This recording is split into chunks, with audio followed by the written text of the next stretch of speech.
Good morning, folks. Today we cover the sun, weather, seismic science, and the discoveries and research in space.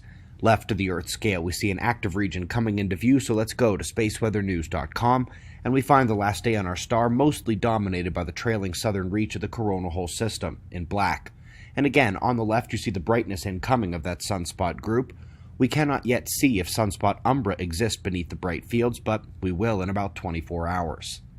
The solar wind underwent a minor re-intensification yesterday, right after the morning show. That's the second bump in the purple plasma speed. This kept the reverberating geomagnetic unrest ongoing for a few hours, but many of you began clamoring about a CME headed at Earth on the Enlil spiral. Sadly, this tool is really only useful for big CMEs. I can indeed see the faint ejecta and coronal sector sunlight reflection the algorithm of that model picked up, but that's almost insulting to CMEs to call it as such. It's a nothing event, but here are some CMEs on SOHO just for those who have joined us since the last solar maximum and who might not know what real space weather looks like. This is what it looks like when trucks get swept into a river from flash floods. This story continues in India with 8 more added to the list of casualties the last few weeks. The tropical system that ran ashore in the Gulf in yesterday's program continued up into the states, driving high winds and even a bit of flash flooding. Some of the damage shots coming in from the Memphis airport look brutal. On the heels of this, remember, we are getting an Arctic air invasion. It is already breaking cold and snow records as it begins, and it is just getting started. Let's go to the earthquakes, because a wonderful and only slightly misguided effort is once again tying the sun to seismicity. While we believe it has been relatively conclusively proven that it's the geomagnetic storms and interplanetary magnetic fields that trigger the earthquakes, usually those either begin with the solar flare or are surged by them. But the bigger question for newcomers to this topic is, what group is this doing the research? Well, in the wake of a tsunami of electromagnetic earthquake science for the better part of a decade, 2 of those papers were ours, by the way, showing how the solar fields trigger the megaquakes on Earth. After that, the AGU put out a textbook just last year on pre-seismic electric anomalies, and here Italy and China have teamed up to launch the seismo-electromagnetic satellite. The initial China team lead was a peer reviewer on one of our papers and eagerly explained how we gave a tiny piece of the bigger puzzle. They are indeed the group leading the way in the world in further proving these connections and detailing their mechanics. This is one topic for which we do not have a short film like cosmology, catastrophism, and the climate. We needed a whole website. Now let's ease into some astrophysics with a beautiful shot of IC 4653. At 80 million light years away, it's not one of our next door neighbors, but it's like it's only 2 streets over, so to speak. The age of these colliding galaxies are little different from our Milky Way. Blue here representing the highest star formation rates. And let's take that line and drive forward. Star formation in molecular clouds.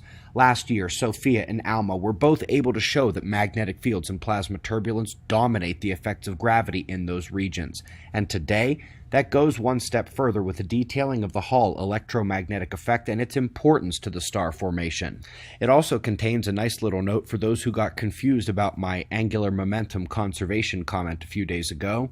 Yes, they do consider it negligible under most short-term conditions, but alas, the violation of the conservation does indeed exist in these celestial circumstances, including our own, provided you don't oversimplify the scenario.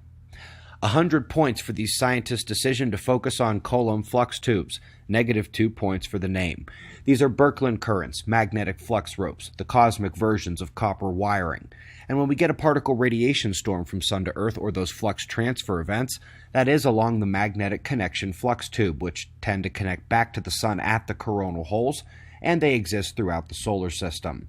They are also how one would have to describe the tubular, columnar, global electric circuit vertical motions through the pressure cells, and alas, all of the filaments in the cosmic web, and how they feed the galaxies with spiraling vortex currents. The scalability and critical nature of flux tubes cannot be ignored in atmospheric, astrophysical, or cosmological science. And last but not least, a deep dive into the inflation paradigm in light of Planck data, which has created one of the greatest tensions in physics. Now, while they do not come down outside of the inflation paradigm, They do elucidate major issues to be overcome, and perhaps more importantly, describe a truth that the world at large does not realize. They say that the overwhelming agreement of these scientists on inflation is not proof. It's not about how many people believe it. Only by adding new data and taking both large-scale and minutia-driven analyses reveals the truth. Well, that's pretty much the underlying message for our cosmology, catastrophism, and climate movies. It was the foundation of the electroquake science before the world woke up and took off running with that one. Our website for that is quakewatch.net, but the 3 movies detailing those other points of coverage at the channel are linked below the video at our channel page and at suspiciousobservers.org, where website members will find yesterday's Fly on the Wall podcast, one of the best we've ever had, proving catastrophe cycles and a deeper look into mind war, the gerrymandering of our thinking. We greatly appreciate your support. We've got wind map forecasts and shots of our star to close, and we'll do this all again tomorrow, right here. But right now it's 5:15 a.m. in the new Valley of the Sun. Eyes open, no fear. Be safe, everyone.